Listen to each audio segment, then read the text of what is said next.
আসসালামু আলাইকুম। আমাদের প্রিয় নবী হযরত মুহাম্মদ সাল্লাল্লাহু আলাইহি ওয়াসাল্লাম ঈদের দিনের ঘটনা আজকে আপনাদের সঙ্গে শেয়ার করব। আপনাদের সঙ্গে আজকে বলবো সেদিন কি হয়েছিল।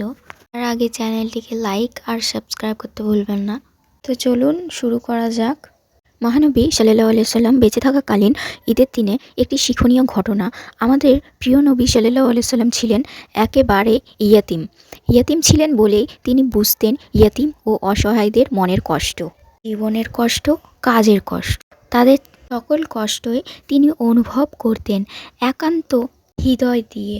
ফলে তাদের সকল কষ্ট তুষার দূর করার জন্য রাসূল সাল্লাল্লাহু আলাইহি ওয়াসাল্লাম সকল সময় থাকতেন ব্যাকুল হয়ে। তাদের প্রতি ছিল তার বিশাল হৃদয়, বিশাল ছিল তার মন ও ভালোবাসার দরিয়া। সেখান থেকে উঠে আসতো তার দরদের তুফান। মানুষের প্রতি মানুষের ভালোবাসা সে তো এক মহৎ গুণ। মানুষকে ভালোবাসতেন রাসূল সাল্লাল্লাহু আলাইহি সাল্লাম মন দিয়ে, প্রাণ দিয়ে, জীবন দিয়ে। কিন্তু ইয়াতিম, গরিব এবং অসহায়দের প্রতি রাসূল সাল্লাল্লাহু আলাইহি সাল্লামের ভালোবাসাটা মাত্রটাই ছিল অনেক অনেক অনেক গুণ বেশি, যার কোনো তুলনাই হয় না। সেই ভালোবাসার নবীজি তো রয়েই গেছে সাল্লাল্লাহু আলাইহি সাল্লাম জীবনেই।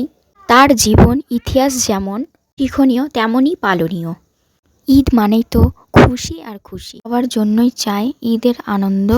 কিন্তু চাইলেই কি সব হয়?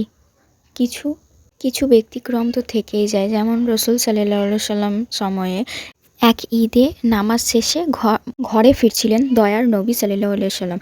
তিনি দেখলেন মাঠে এক কোণে বসে কাঁদছে একটি তুলতুলে কোমল শিশু। এই খুশির দিনেও কান্না! অবাক হলেন রাসূল সাল্লাল্লাহু আলাইহি সাল্লাম। তার হৃদয়ে বেদনায় ঢেউ আছড়ে পড়ল।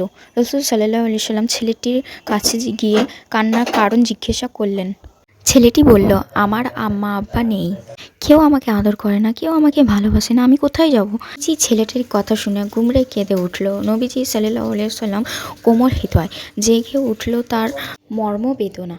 তিনি পরম আদরে শিশুটিকে বাড়ি নিয়ে গেলেন। হযরত আয়েশা রাদিয়াল্লাহু তাআলা আনহুকে ডেকে বললেন, হে আয়েশা, ঈদের দিনে তোমার জন্য একটি উপহার নিয়ে এসেছি, এই নাও তোমার উপহার।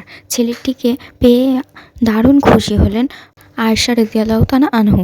দেরি না করে মুহূর্তেই তাকে গোসল করিয়ে জামা কাপড় পরিয়ে দিলেন। তারপর পেট ভরে খেতে দিলেন। রাসূল সাল্লাল্লাহু আলাইহি সাল্লাম ছেলেটিকে বললেন, আজ থেকে আমরাই তোমার পিতামাতা। রাসূল সাল্লাল্লাহু আলাইহি সাল্লামের কথা শুনে ছেলেটির চোখে মুখে বয়ে গেল আনন্দের বন্যা। ছিল রাসূল সাল্লাল্লাহু আলাইহি সাল্লামের ইয়েতিমদের প্রতি ভালোবাসা। আর শুধুমাত্র ইয়েতিমদের প্রতি এতটা ভালোবাসা নয়, যাদেরই দুঃখ কষ্ট হোক না কেন সাহায্য করার জন্য তিনি আগেই থাকতেন।